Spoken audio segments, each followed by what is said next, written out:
ओम। पंडित गुरुदत्त विद्यार्थी जीवन चरित्र छठा भाग। कॉलेज जीवन। गुरुदत्त ने नवंबर 1880 ईस्वी में एंट्रेंस पास किया और जनवरी 1881 ईस्वी में स्थानीय गवर्नमेंट कॉलेज में पढ़ने के लिए लाहौर चले आए।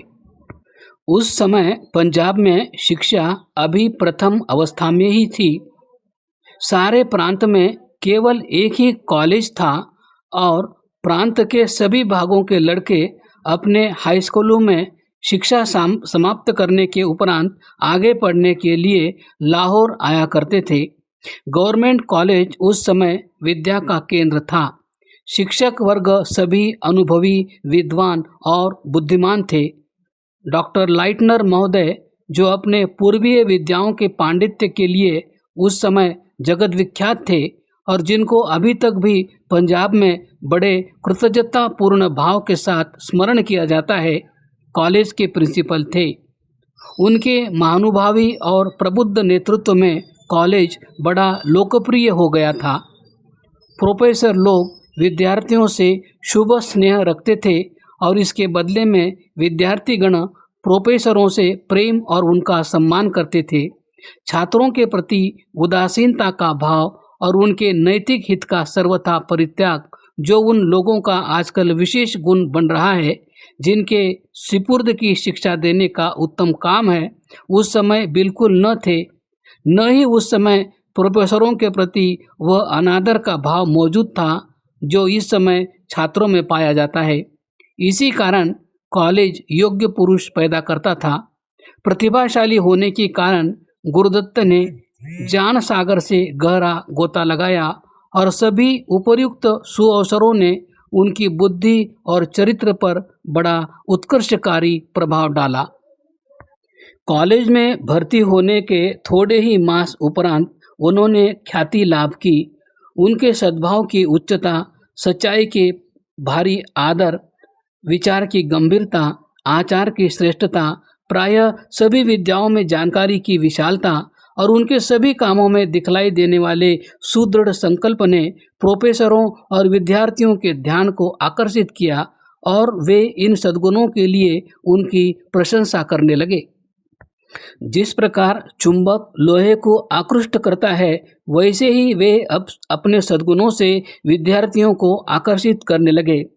पाश्चात्य लेखकों की पुस्तकों के अध्ययन ने उनके कॉलेज जीवन के पहले 2-3 वर्षों में उनके मन में भारी अशांति उत्पन्न कर दी। उनकी बुद्धि जगदीश्वर के अस्तित्व में विश्वास नहीं करती थी। यद्यपि उनकी आध्यात्मिक प्रकृति और उनके नैतिक गुण, जो उच्च और श्रेष्ठ थे, जगत पिता के अस्तित्व की प्रबल और असंदिग्ध साक्षी देते थे। उनका हृदय परमात्मा और उसके उपकार और दया में दृढ़ विश्वास रखता था, लेकिन उनकी बुद्धि हृदय की आज्ञाओं को स्वीकार नहीं करती थी। उनके मानसिक विमर्श में संशय की छाया साफ दिखाई देती थी।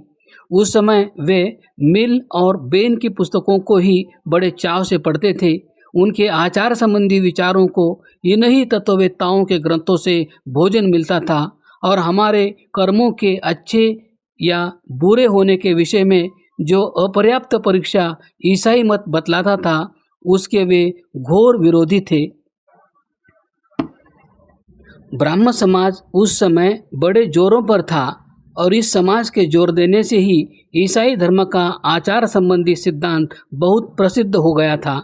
किसी बात के धर्मानुकूल या धर्म विरुद्ध होने का निर्णय करने में अपने अंतःकरण को प्रमाण मानने का मत बहुत फैलने लगा था। इसलिए गुरुदत्त ने इस विषय पर जनता में प्रकाश डालने के लिए रीजनरेटर ऑफ आर्यावर्त नामक पत्र में, जिसके संपादक वास्तव में वे आप ही थे, एक प्रभावशाली लेख लिखा। यह लेख पढ़ने के लायक है, इसलिए हम अपने पाठकों की ज्ञान वृद्धि के लिए उसे यहाँ उद्धृत करते हैं। अंतःकरण के विषय में ब्राह्म समाज का मत सहजावबोधवादियों का मत है यह संप्रदाय यह कहता है कि हमारे अंदर एक नैतिक शक्ति व नैतिक सहज ज्ञान है जो कि हमें सत्य और असत्य का उसी प्रकार अनुभव कराता है जिस प्रकार की नेत्र रंग का अनुभव कराते हैं। जो लोग इस सिद्धांतों को नहीं मानते वे कहते हैं कि अंतःकरण या विवेक कोई सहज शक्ति नहीं, प्रत्युत यह एक उपार्जित क्षमता है। यह दूसरी इंद्रियों से किसी प्रकार भी भिन्न और अलग नहीं। इसकी प्राप्ति मुख्यतः अनुभव और संग से होती है। अंतःकरण के स्वरूप की व्याख्या करने का यत्न करने के पहले हम अपने पाठकों को इन दो मतों से पैदा होने वाले प्रभेद दिखलाना चाहते हैं।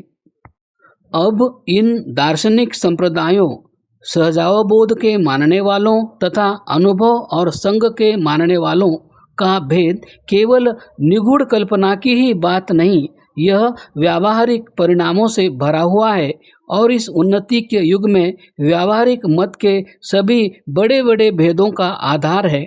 व्यावहारिक संस्कारक सदा उन विषयों में परिवर्तन चाहता है जिनका समर्थन की प्रबल और विस्तृत मनोभाव करते हैं, या वह प्रतिष्ठित सत्य घटनाओं की प्रत्यक्ष आवश्यकता या अव्यर्थता की परीक्षा करना चाहता है और उन प्रबल मनोभावों का कैसे जन्म हुआ और वे सत्य घटनाएं कैसे आवश्यक और अव्यर्थ प्रतीत होने लगी, यह दिखलाना उसकी युक्ति का एक अनिवार्य भाग होता है।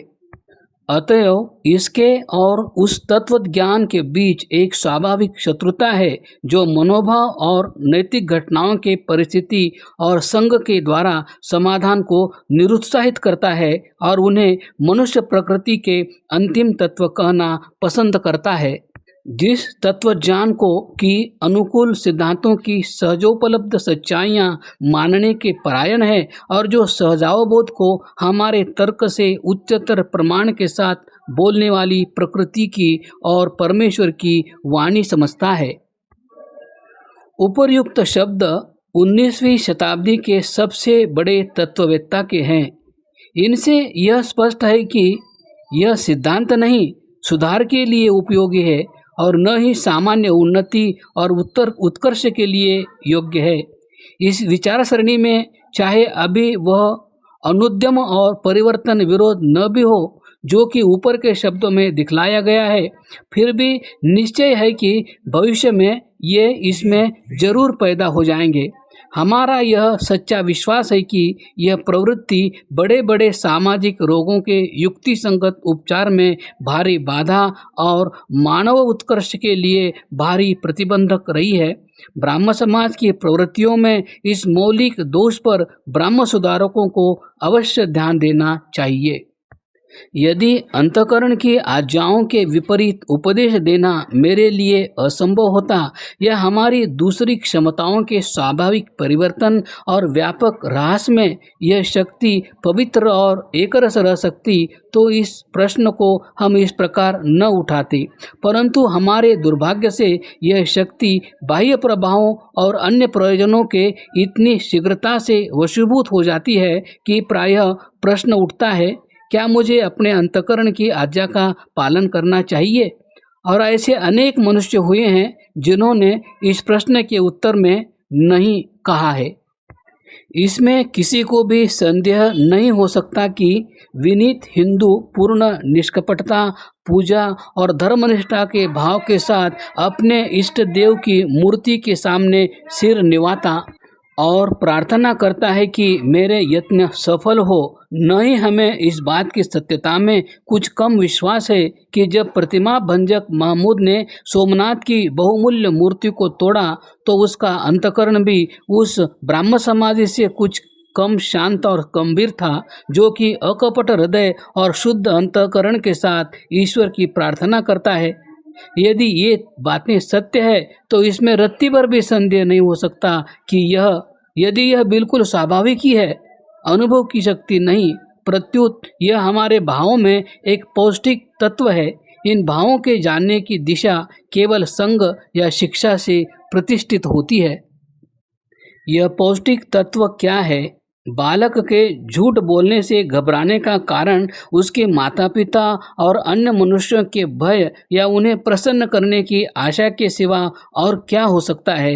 अब यदि हमें दूसरे मनुष्यों को अप्रसन्न करने का डर या प्रसन्न करने की आशा न हो, या यदि नरक का भय या स्वर्ग की आशा न हो, या ईश्वर आज्ञा के विरुद्ध चलने का डर या उसके अनुकूल चलने की आशा न हो, तो कौन सी शक्ति नियम में बांधे रखने वाली होगी। जितना जितना यह बाह्य भय या आशा, यह विरोध और सहानुभूति मन पर क्रिया करती है, उतना उतना ही अंतःकरण थोड़ा या बहुत कोमल या कठोर होता जाता है। तब इसको रोकने वाली शक्ति यह है कि मन में पहले से ही भावों की एक राशि मौजूद है। यह हमारी क्रियाओं की व्यवस्था करती है। जब हम पहले से मौजूद उन भावों के विरुद्ध कोई कर्म करते हैं तो यह भाव राशि उसका प्रतिरोध करती है और संभवतः यही पीछे से अनुताप के रूप में प्रकट होती है। जब ये भाव काफ़ी प्रबल होते हैं और इन्हें पवित्र समझा जाता है तो मनुष्य उन भावों के विरुद्ध कर्म करने को असंभव समझकर छोड़ देता है। इसी को अंतःकरण की सरलता कहा जाता है। यदि नैतिक क्षमता के विषय में यह मत सत्य है तो अंतःकरण न केवल सहजोपलब्ध क्षमता ही नहीं हो सकता, प्रत्युत झूठी और सच्ची अनेक प्रकार की संगतियों में प्रतिरुद्ध होने और शिक्षा तथा बाह्य प्रभावों की क्रिया से झुक जाने के कारण यह निर्दोष नीति के आधार का युक्ति संगत हेतु भी नहीं हो सकता।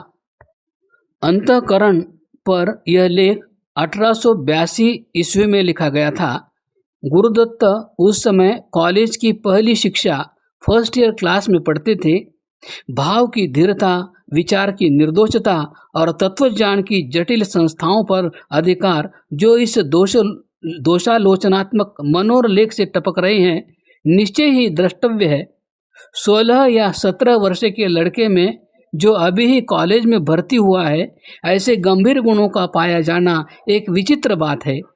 पाठकों को यह सुनकर आश्चर्य होगा कि इस आयु में उन्होंने तत्वज्ञान के अनेक भारी भारी ग्रंथ जो इस देश में मिल सकते थे पढ़ लिए थे। शायद ही कोई ऐसा प्रसिद्ध दार्शनिक हो जिसके ग्रंथ अंग्रेजी में मिलते हो और वे उन्होंने गहरे विचार और पूर्ण मनोयोग से न पढ़े हो। स्मरण शक्ति के प्रबल होने के कारण विविध तत्ववेत्ताओं के मुख्य मुख्य प्रत्यय और मत उनके मन पर अमिट रूप से अंकित हो जाते थे और उन्हें किसी तत्ववेत्ता के मत का निश्चय करने के लिए उसके ग्रंथों को देखने का बहुत ही कम प्रयोजन होता था। तत्वज्ञान का इतना बड़ा पंडित होने पर भी वे दूसरी विद्याओं के कुछ कम जाता न थे। गणित वे इतना जानते थे जितना कि बीए की परीक्षा के लिए आवश्यक होता है। विज्ञान उनके अध्ययन का विशेष विषय था और इसमें उनकी जानकारी बहुत विस्तृत थी। अरबी व्याकरण के नियम उनके जीवाग्र थे जिसका कि वे प्रत्येक समय उपयोग कर सकते थे और उन्होंने उस भाषा के कई ग्रंथ पढ़े थे। एक सज्जन के शब्दों में, जो उस समय उनका परम मित्र था और जो अब एक ऊंचे सरकारी पद पर नियत है, वे गणित में इतने ही निपुण थे जितने कि विज्ञान में, तत्वज्ञान के इतने ही पंडित थे जितने कि भाषाओं के।